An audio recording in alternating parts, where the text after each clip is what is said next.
Good afternoon, Rebecca here.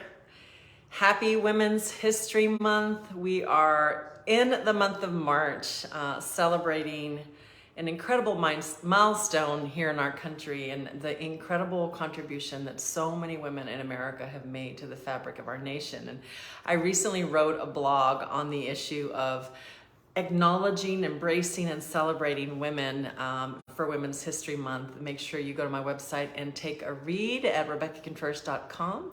You want to look for the March blog on celebrating women. And so I'm coming to you live today. I've been on a 5-week series. This is week 5 of a 6-week series that will end next Tuesday.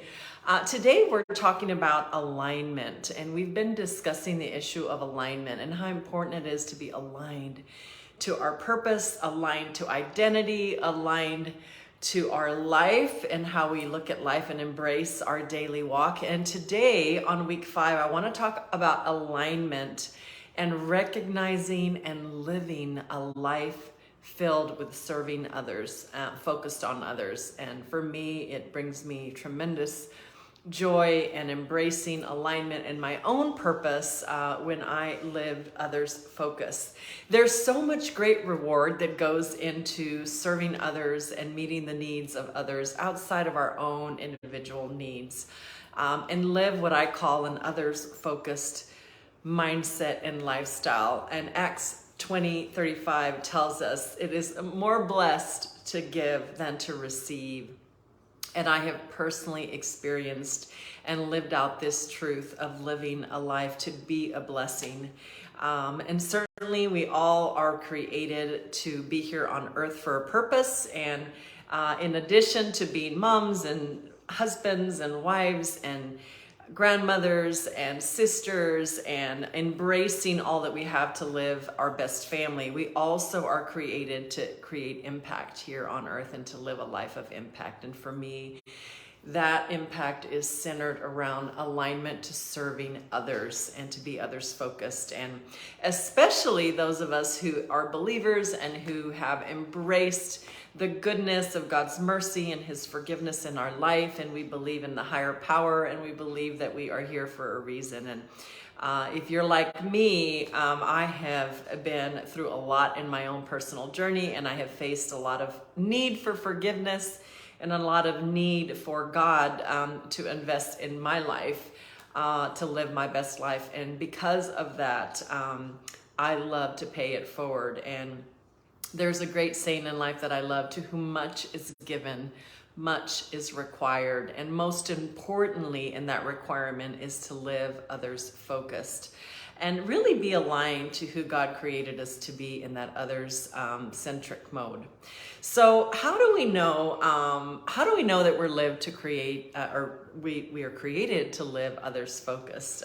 There's one example that I think is the best example I have ever found in this world, and we find that example of our Father, Jesus, the Son of God. And I know that I talk to people and they say, oh gosh, I know the Bible says we have to be like Jesus, but it's impossible for us to be like Jesus because we're just fallen, we're human. Well, remember, he came to the earth as a human. Yes, he was God, and yes, he was the Spirit of God, but he came truly as a man and to walk the earths. And he actually gave us some great examples of the attributes that he displayed while he was human here on the earth. And I'd like to talk to you today about 3 attributes found in the life of Jesus that is really our ultimate model for a greatness on humanity, right?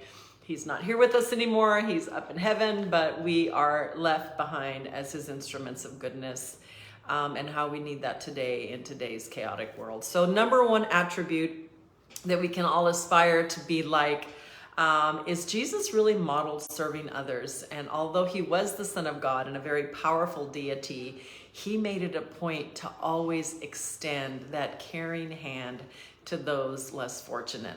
We see it when he stopped at the temple to heal a man who was born blind from birth. We see it when he healed the people that had leprosy. We see it when he reached out to children and embraced them and would just hold them in his arms and say, be like little children. We also see it when he was there for the really vile, down and out person, the prostitute. I love that story of when he reached out and he showed mercy and grace and love to the prostitute.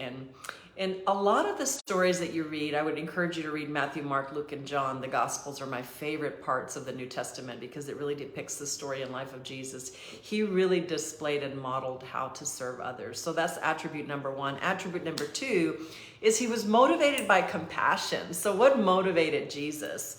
He was motivated by compassion. He was motivated that every person he came in contact, he wanted to ensure that they knew him and that they had a chance to experience him. And how we need compassion in today's culture, in today's society, when we live in such a self-centric world where the compassion, I think, sometimes has just been sucked out of the air.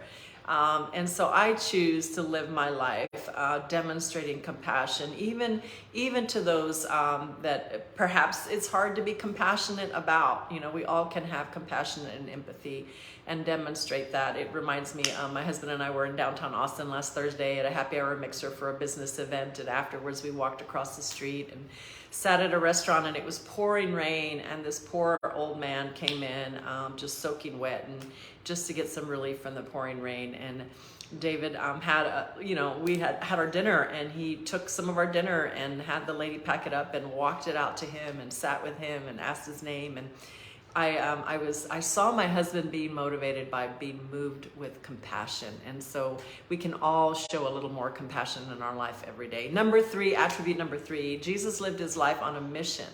His mission was to serve the poor. In the Bible, he tells us the poor will always be with us, and we know that to be true. We see so much poverty, but he really lived his life mission to serve the poor. And there's always, listen, I don't care what kind of need we have, there's always someone in worse off need than us. And sometimes when we're in our need and we're in our dire lack, we get engulfed with the victim mentality of woe is us, we're in this situation. But I guarantee you there is someone on the planet, there is someone here in Austin, in Texas, wherever you live in the US that has more need than you have. And so if you live your life through that lens of knowing that, you know, you have it, perhaps things are not going your way right now, but there's always someone else that's in dire need and that can use your kindness, your compassion, and your service. And, you know, do it whatever's most comfortable to you. Serve in a food kitchen, you know, volunteer at a Boys and Girls Club in your community, help out, you know, at a PTA, on a PTA night for teacher night, you know, go down to anywhere you live, find, you know, a church that's serving and stock a food pantry. My husband the other day literally came home a couple of months ago and said, you know, he wanted to be a part of the food pantry stocking for a local high school. Who would have thought that in a local high school in Austin, Texas, one of the richest towns in the state, there would be such need for a food pantry? And one of the schools that he's working with, the principal told him, our kids come here hungry. It's a Title I school in the inner city, and it caters to a really high demographic of kids in need. And the principal took him around, and the food pantry was, you know, almost all empty. And so David came home and said, babe, I want to help them stock the food pantry. And that little bitty thing that he did showed that he was demonstrating that compassion again and meeting a need. And I don't care your means, you don't have means, whatever, we all have an ability to serve in some way. Maybe it's not by stocking a food pantry. Maybe it's by you go to the grocery store and buy an extra couple of groceries, you know, and items and donate them. Maybe it's just donating your time, but we can all find time to serve the poor. And I have those are the three attributes of God that I find in my own life I try to aspire to be like. I certainly don't hit them all at once, but I try to aspire to exhibit those attributes of God in my own service to others. And I did want to give you, in my own personal journey, I have 5 results that have happened in my own life as living my life a mission of serving others. And number one, when you serve others, the number one outcome and result is it is impossible to stay unhappy. When you get out of your own self and go serve, it is impossible to stay unhappy. Whatever situation you're going through, there's so much joy in giving and serving to others. And if do as a test, If you're unhappy, if you're going through something in your own life, and make it a point to go volunteer at a local community, a local church. There's plenty of opportunities, and you'll find that great joy will come of that particular event. Number 2, it makes you feel empowered. The result of my services makes me feel empowered as a person. You're empowered to take your own life issues out of the way and not focus on them and focus on the needs of others. And when you see others in need, it really, really tugs at your heart of compassion, and it makes you have perspective. Perspective is a powerful thing. We sometimes lose perspective in life. It's so important to keep that perspective. So the number 2 outcome for me is it makes me feel empowered. It gives me a little bit of perspective that maybe I don't have it so bad. Number 3, serving and living a life, loving and serving others, assures that you live a life that has meaning. And yes, we all have our purpose, we all have our meaning, and it's not, it is important. What you do is important, you are important, but when you live a life of service to others, it gives you a life with more meaning, and it adds meaning to your life, especially if you are consistent with that and you know that others are relying on you. I went through a really intense tragedy last year in my own journey, in my own life, and I wanted to just shut down. I wanted to just go in a hole and stay in my house for a week or 2 and just sulk. And the situation was very, very painful for me. And I remember there are people that rely on me, and there are people that need me, and I can't stay in my house. I have to get out, and I have to. For me, it's about my Girls of Legacy. I have 10 girls that I'm scholarshiping and sponsoring and mentoring. And when I think about those girls and how they rely on me, it gets me out of my own personal pain and need. And it assures that you live your life with meaning. Number 4, it gives you a sense of belonging. Belonging in this world, and alignment and belonging in this world, especially when you do it in your own community. Listen, give where you live. There's a huge initiative in Austin this week. Give where you live and invest in that community. And again, it doesn't have to be money. It can be time. It can be tools. It can be knowledge. It can be your expertise. But give where you live and serve, because know that you are making a difference. And lastly, number 5, the incredible result in my own journey of living a life focused on others is you're gonna reap the reward of the give back. You just will. It is a principle of sowing and reaping. It happens. It's a God principle that has worked in our own life and in our own journey. You will reap a reward, an emotional reward, in spiritual reward, in physical reward, financial reward, reward all the way around. There is no negative to giving back. It's all just a positive. The worst thing that can happen, and I've had this happen to me, is you'll invest your time into someone and you think that they made progress, and then they'll have a setback and you feel like you wasted your time. But listen, we never waste our time. Investment in people and in helping them in their time of need is always a good thing to do, and it will always reap a great reward. So 5 outcomes of serving and living others focused. It's impossible to be happy when you're doing it. You feel empowered in the middle of it. It assures that you're living a life of meaning. It gives you a sense of belonging in the world, and you will reap the reward of your service to others. So this is my own personal life attributes and also outcomes of what I've experienced in my life in living a life service of give back. We are in the middle of my own signature initiative, which you will hear more about, called Girls of Legacy. And we are launching Girls of Legacy in March in honor of Women's History Month.